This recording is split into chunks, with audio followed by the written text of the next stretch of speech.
انصار میں محشور ہو سکے بر محمد والے محمد صلی اللہ علیہ وسلم۔ الحمدللہ اس سلسلے ماہ سفر یہ مجالس نشانگر ہیں، علامات ہیں اس کاروان کی جو کہ اس وقت کربلا کی طرف نکلا ہے۔ روایت اور حدیث میں یہی بتایا جاتا ہے کہ جیسے ہی کاروان 2 سفر کو پہنچا تھا اور اس کے بعد 2 مختلف باتیں، ایک بات یہ ہے کہ کچھ ہی دنوں بعد یزید کے دربار میں جو زلزلہ طاری ہوا اور یزید کے خود گھر میں جو کیفیت تلاطم رہی، اس کی وجہ سے یزید برداشت نہیں کر سکا اور یزید نے یہ ارادہ کیا کہ اس کاروان سے نجات پالے ورنہ وہ خود بھی ڈوب جائے گا۔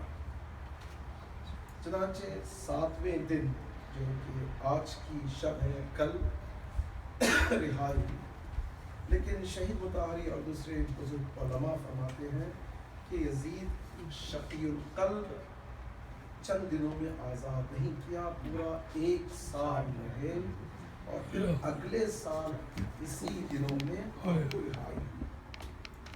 غرض چاہے 7 سفر پہلا سال 61 ہجری ہو یا 62 ہجری ہو، آزادی تو یہی 7 سفر کو یا 6 سفر کو حکم ہوا تھا اور 7 سفر کو کاروان نکلا ہے، اور جب یہ کاروان نکلا ہے تو 20 سفر کو پہنچا ہے۔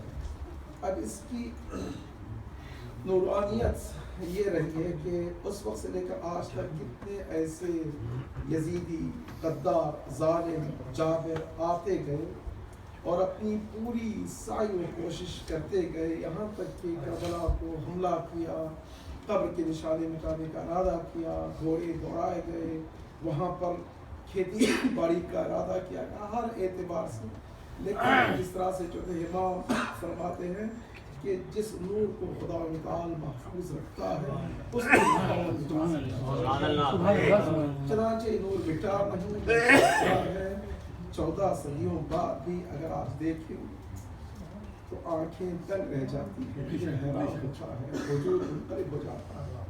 دنیا کا سب سے عظیم اجتماع اس وقت شروع ہو چکا ہے پہلی سفر سے، حالانکہ آیت اللہ سیستانی نے حکم دیا تھا کہ جو لوگ کربلا سفر کے مہینے میں پہنچ جاتے ہیں وہاں سے جلدی نکل جائیں تاکہ دوسروں کو موقع ملے۔ اب جو لوگ جہاں سے بھی کربلا جلدی پہنچ جاتے ہیں 1 دن 2 دن رہ کے بھی کربلا سے نکل جاتے تاکہ دوسروں کو موقع ملے، ورنہ 20 22 25 ملین کا مجمع کہاں کیسے سمو سکتا ہے۔ اور حیرت کن بات یہ ہے کہ اس طرح سے سان ہوزے میں آپ نے دیکھا چند سال پچھلے اسی سال یہاں پہ سپر بال یہاں پہ چلا تھا، پورا تخمینہ لگا کہ 60,000 لوگ باہر سے ادھر آ گئے تھے، کہ پورے سان ہوزے میں کوئی امکانات نہیں تھے کہ ان کی پذاری ان کی خاطر کی جائے۔ سان ہوزے نہیں بلکہ اطراف کی بیریا میں شہر تھے، سب کے سب کوئی وقت خالی نہیں تھی۔ 60,000 آپ تصور کریں کربلا کی پاپولیشن 7 لاکھ سے 8 لاکھ بتایا جاتا ہے۔ اب جس شہر میں 7 لاکھ یعنی یہاں پہ پورے بیریا میں 9 ملین ہیں، 9 ملین کے لوگ 60,000 کو برداشت نہیں کر پائے۔ اب کربلا 7 لاکھ کے لوگ 22 سے 35 ملین لوگوں کو پوری دنیا سے کیسے برداشت کرے؟ خدا انشاءاللہ ہم سب کو توفیق دے، جب ہم قدم رکھیں نجف انشاءاللہ پہنچے، نجف سے پیدل جیسے کربلا کا ارادہ کہ ہر قدم پر یا حسین یا حسین یا حسین کرتے ہوئے جیسے قبر ابوالفضل عباس کی طرف جائیں، قبر حسین پہ جائیں، تو انشاءاللہ اس نورانیت اسرائے کربلا سے ہم سب مالا مال ہو سکیں۔ یا اللہ انشاءاللہ ہم سب کو اگلے سال یہ زیادہ نصیب ہو. بہرحال یہ مہینہ سفر کا مہینہ ہے. عام طور پہ بتایا جاتا ہے کہ سفر کا مہینہ کوئی برکتوں کا مہینہ نہیں ہے، عام طور پہ ہی بتایا جاتا ہے. اور اس میں کہتے ہیں کہ صدقہ دیا جائے. مخصوصاً بعض لوگ یہاں تک پہنچے کہ 13 سفر کو گھر سے نہ نکلے، بس کافی نحوست کا دن ہے، کیا ہے کدھر ہے. احادیث روایت میں اگر آپ چاہیں تحقیق کریں تو سفر کے مہینے میں 2 چیزوں کی تاکید کی گئی ہے. ایک سفر المظفر ہے،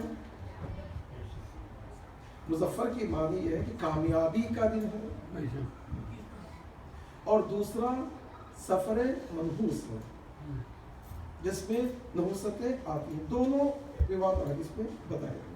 مظفر کامیابی کیوں ہے؟ اس لیے ہے کہ کاروان جیسے ہی پہنچا ہے کربلا، تو کربلا میں امام حسین نے جو منشور، امام سجاد نے جو منشور امام حسین کو بیان کر کے اس سفر کا آغاز کیا ہے، جہاں پہ یزید چاہتا تھا کہ امامت کو دفنا دے، وہاں سے امام سجاد نے امامت کے احیاء کا رخ کیا. آج تک جو امامت باقی ہے، امامت کے ذریعے رسالت باقی ہے، رسالت کے ساتھ ساتھ توحید بھی جو باقی ہے، صرف و صرف اسی لیے ہے کہ امام سجاد نے امامت کو باقی رکھنے کے لیے، بچانے کے لیے جو مصمم ارادہ کیا ہے، اس ارادے کا نتیجہ ہے. یہ اور بات ہے کہ جس طرح سے بی بی کے لیے لقب ملا ہے کہ کائنات رسول اور مولا کائنات کی وجہ سے بنی ہے، اور مولا کائنات اور رسول بی بی کی خاطر وجود میں آئے ہیں، جس طرح سے بی بی کے لیے شرف ہے، اسی طرح چھٹے امام جو فرماتے ہیں کہ لولا الحجہ لساقط الارض علی اہلها، اگر حجت خدا نہ ہو تو یہ دنیا برقرار نہیں رہی، تباہ ہو جائے گی. اس حجت کو پناہ دینے والی خاتون کا نام ہے زینب کبریٰ سلام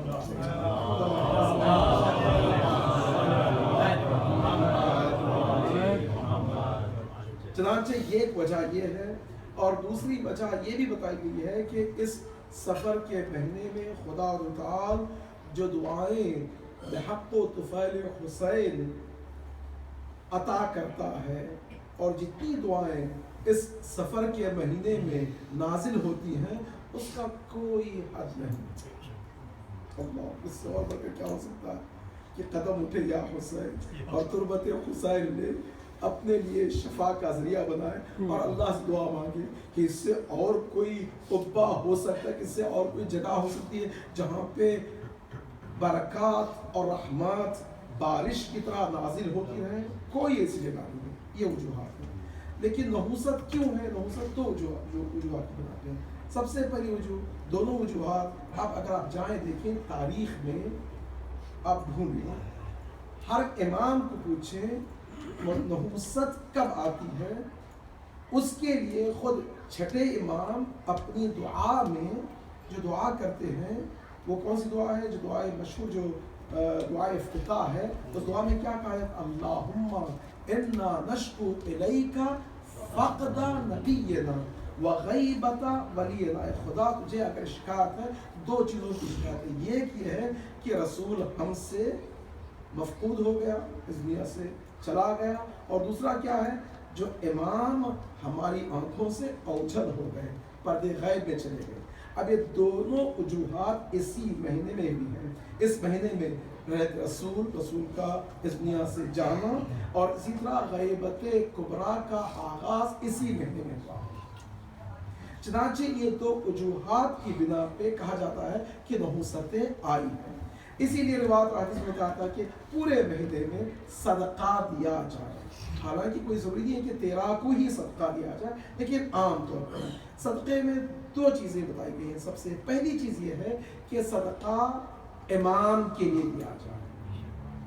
تو اس لیے کہ فقد نبینا وغیبت ولینا، امام کی حفاظت کے لیے. اور دوسرا کیا ہے؟ اپنی اور تمام مومنین کی جتنے بھی ہیں ان سب کے لیے انسان ارادہ کر کے صدقہ دیتا ہے تو برکتیں ہوتی ہیں. اور ان تمام چیزوں کا مقصد یہ تھا کہ میں آپ کے اذان کو لے کر آؤں 7 سفر المظفر، جو کہ کل کا دن ہے. ایک معتبر روایت کے مطابق ولادت امام موسیٰ الکاظم بر محمد و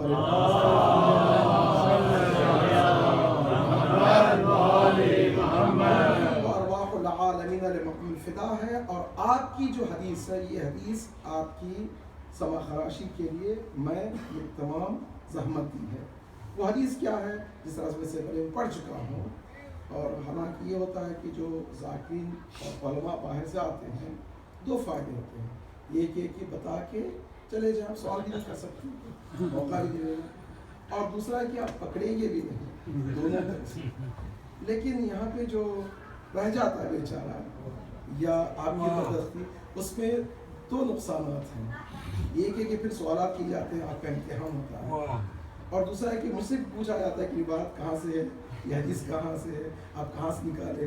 تو اس اعتبار سے سوچ سمجھ کے بولنا بھی پڑے گا اور آپ کو بھی سوچ سمجھ کے سننا بھی پڑے گا, تاکہ امتحان میں پھر آپ کو اور مجھے بھی کامیابی کا موقع مل جائے. اور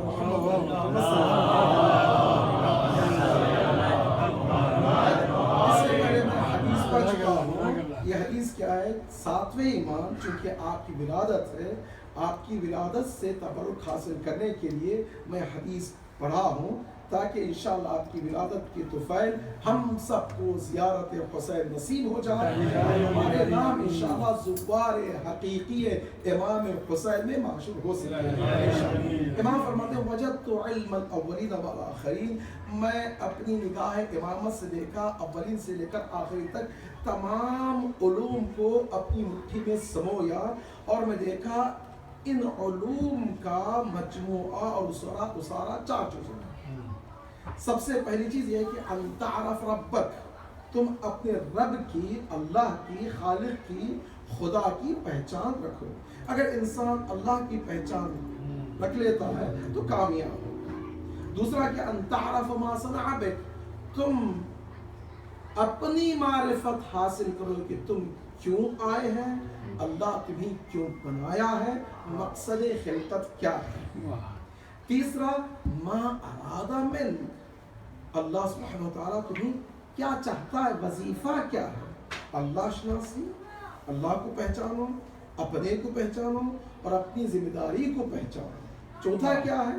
ان تعرف ما یخرج من دینک, تم یہ پہچانو کہ کون سی ایسی چیز ہے جو تمہیں تمہارے دین سے نکال دیتی ہے, تمہیں دین سے خارج کر دیتی ہے. یہ 4 چیزیں ہیں. پہلے سلسلے میں کئی مجالس پڑھ چکا ہوں ان تعرف ربک سے, اور دوسرا ان تعرف ما صنع بک, انسان خود اپنی پہچان کر لے. قرآن مجید اور عباد حدیث میں جو بتایا جاتا ہے کہ 4 چیزیں ہیں یا 3 چیزیں ہیں جو اللہ سبحانہ وتعالیٰ انسان کو بنایا. سب سے پہلی چیز انسان کو خدا کو بنایا. کیوں بنایا ہے؟ ما خلقت الجن والانس الا لیعبدون, انسان اور جن کو خدا تعالیٰ خلق نہیں کیا مگر یہ کہ وہ اللہ کی عبادت کریں. چنانچہ عبادت کرنا ہمارا پہلا مقصد ہے. اب یہ روایت حدیث ہے لا تکلنی الی نفسی طرفۃ عین ابدا ان صلاتی و نسکی و محیائی و مماتی للہ رب العالمین, ہر لمحہ بھی اگر اطاعت الہی کے علاوہ انسان کا گزرتا ہے وہ نقصان میں ہے. دوسرا کیا ہے؟ یہ ہے کہ احببت ان اعرف کنت کنزا مخفیا, میں چھپا ہوا خزانہ تھا, میں چاہ رہا تھا کہ پہچان پاؤں. انسان کو میں نے بنایا تاکہ انسان مجھے پہچانے. تو بھائی پہلی بات آ گئی کہ اللہ کی پہچان مقصد خلقت انسان ہے. اور تیسرا کیا ہے؟ تیسرا یہ ہے کہ انسان جب اللہ کو پہچان لیتا ہے اور اپنی عبادت کرتا ہے تو ساتھ ساتھ میں تیسرا وظیفہ انسان کا کیا بن جاتا ہے؟ تیسرا وظیفہ انسان کیا بن جاتا ہے کہ ہر لمحہ جو انسان کی زندگی کا گزرتا ہے وہ علم اور معرفت اور پہچان میں گزرے. چنانچہ معروف حدیث جو میں کئی دفعہ عرض کر چکا ہوں یہ ہے کہ ملعون مغبون, وہ انسان خسارے میں نقصان میں ہے جو 3 حالت میں نہیں گزارتا.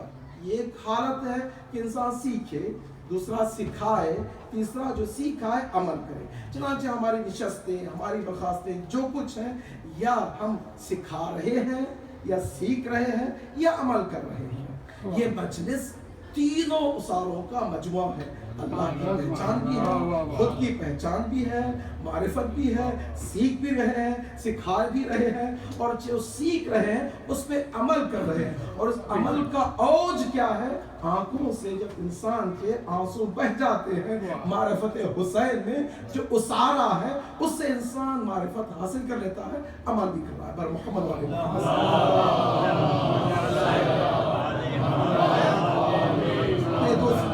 تیسری چیز کیا ہے؟ ان تعرف ما صنع بک وان تعرف ما اراد منک.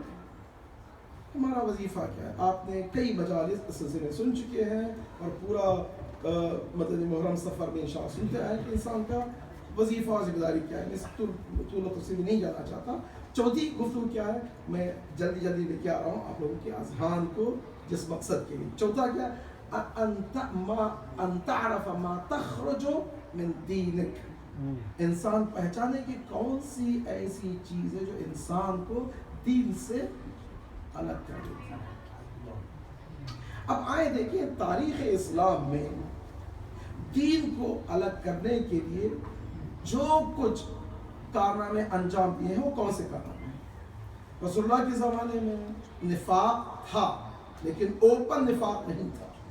لیکن رسول اللہ کے بعد یہ جو نفاق ابھر کر آیا ہے اور نفاق کی جڑیں پھیلی ہیں اور نفاق کا فروٹ نکلا ہے. فروٹ کہاں نکلا تھا؟ سقیفہ میں نکلا.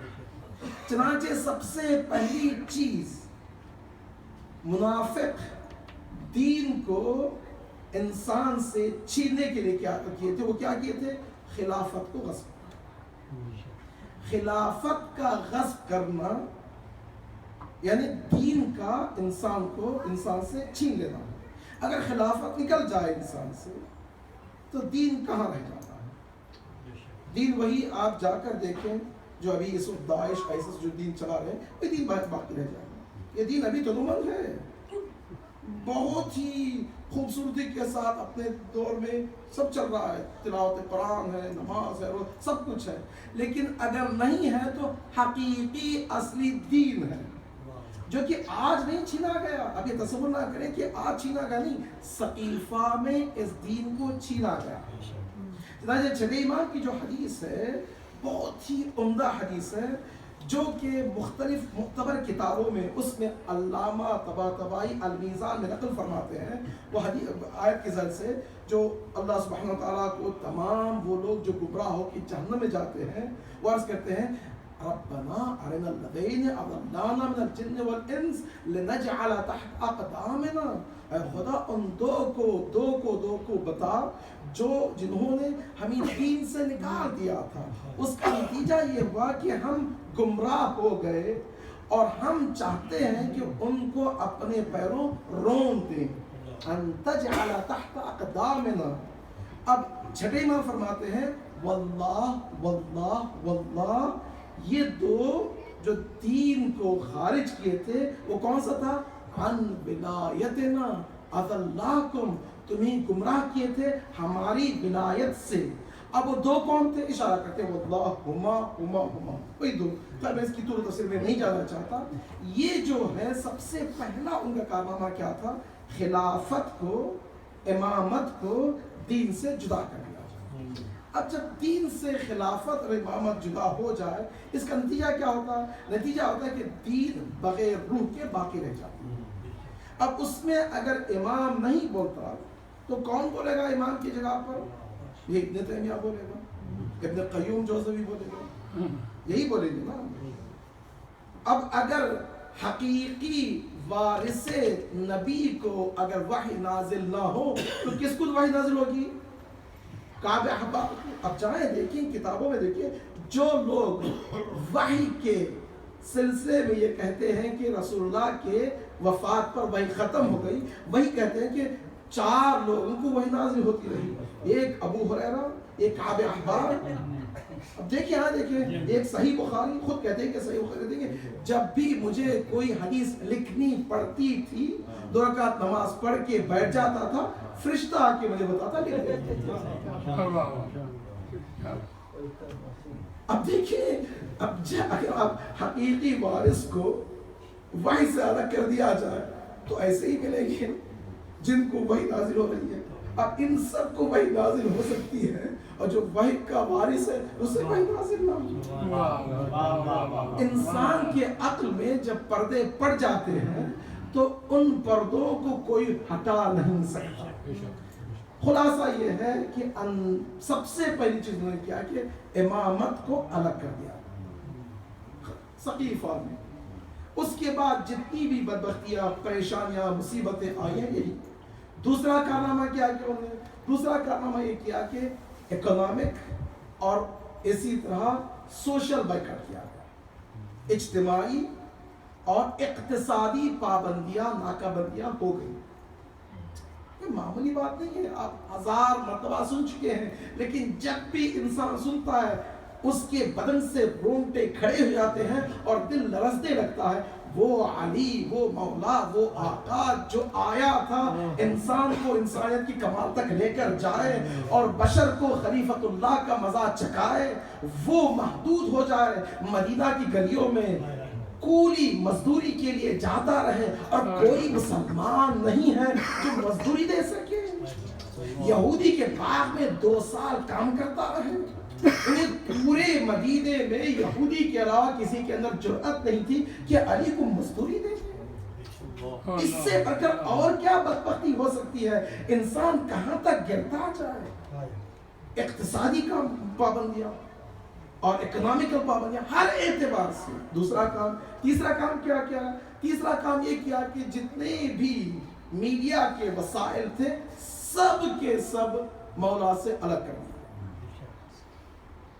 ممبر کعب احبار جیسے یہودی کے ہاتھ میں ہے.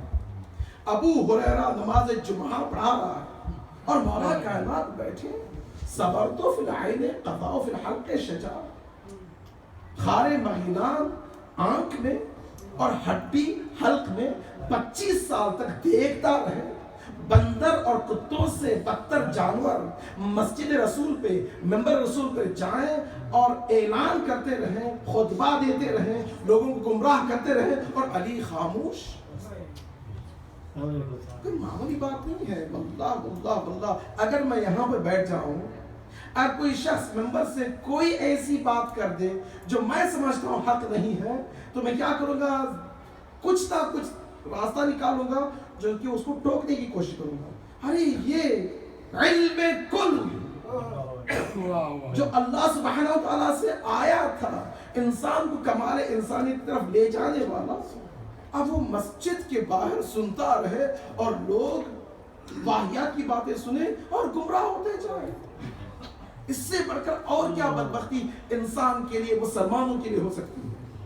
اگر مسلمان دیکھیں پورے 275 یا جو بھی 270 سال کی جو گولڈن ایرا تھا مسلمانوں کے لیے, رسول اللہ کی مبعث سے لے کر 11ویں امام کی شہادت تک, یہ پورا جو حصہ بتا جاتا ہے 270 سال جو انسان کامل کے, اگر جا کر تحقیق کریں دیکھیں تو 6 سال سے زیادہ یا 7 سال سے زیادہ موقع نہیں تھا. کیوں؟ اسے کہ اتنی گمراہیاں اور اتنی ناکہ بندیاں ہو گئی تھی, سب سوچ بھی نہیں سکتا. اب 12 سن چکے ہیں نا. تاریخ تبری ابن اثیر میں جو بتایا گیا ہے کہ اتنی ناکہ بندی صرف مولا کائنات کی حد تک نہیں تھی.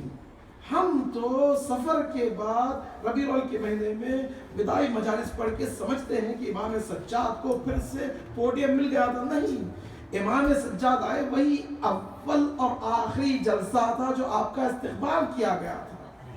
اس کے بعد 7 سال تک ناکہ بندی تھی. نواس رسول علی الثانی زین العابدین زین الساجدین مسجد کے باہر مصلی پھیلا کر 7 سال تک دعا کرتا رہے اور اجازت نہ ہو مسجد رسول کے اندر جانے. اب تصور کریں کتنی بدبختیاں مسلمانوں کے لیے ہو سکتی ہیں. اس سے اور کیا ہو سکتا ہے؟ یعنی یہاں پہ خون رونے کی نوبت ہے. جو کہ خود اہل سنت کے بہت بڑے عالم امام فخر رازی, وہ مصر اعلیٰ کے ذریعے حالت محل ارفعی ورقاء ضاد تعظم تمنعی کہتے ہیں کہ